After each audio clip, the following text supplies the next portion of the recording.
This Senate further observes that the report unemployment rate rose to 12.1%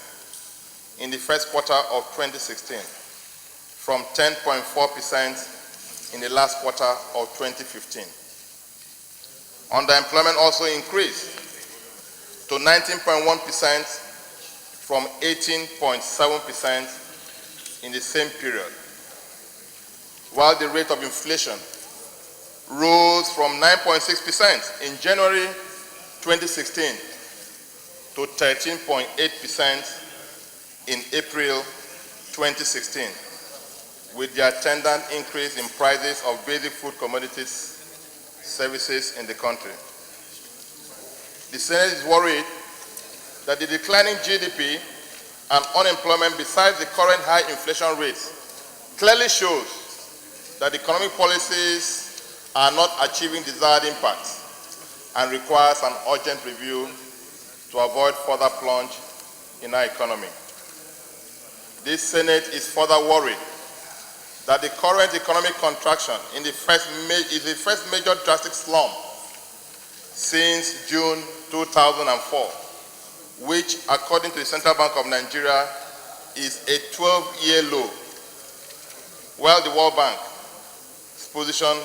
is that it is a 21-year low.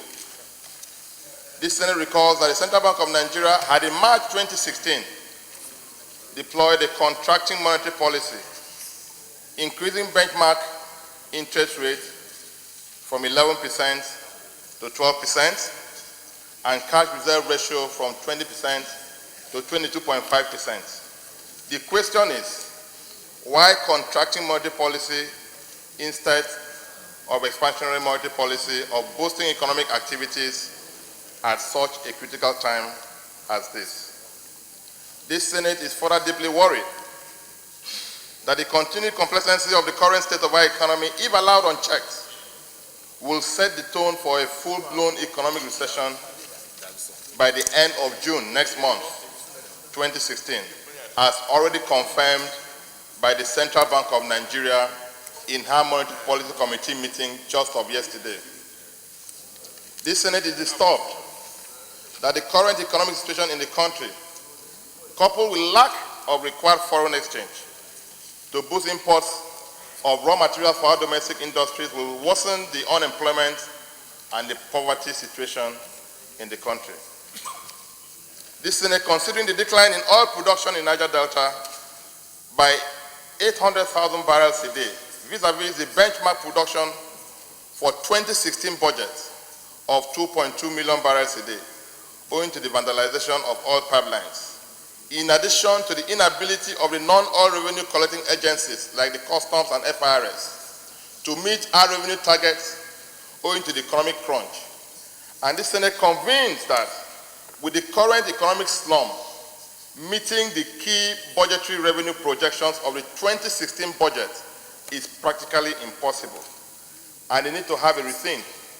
to avoid deepening budget deficits or poor budget implementation. This Senate accordingly resolved to invite the Minister of Finance and the Governor of the Central Bank of Nigeria to brief the Senate on the monetary and fiscal policies adopted to salvage the current economic situation in the country. Mr. President, distinguished colleagues, the release of this data from National Bureau of Statistics led to the emergency meeting of the Central Bank's Monetary Policy Committee meeting of past 2 days, which only yesterday sustained the contracting monetary policy that had been deployed in March 2016.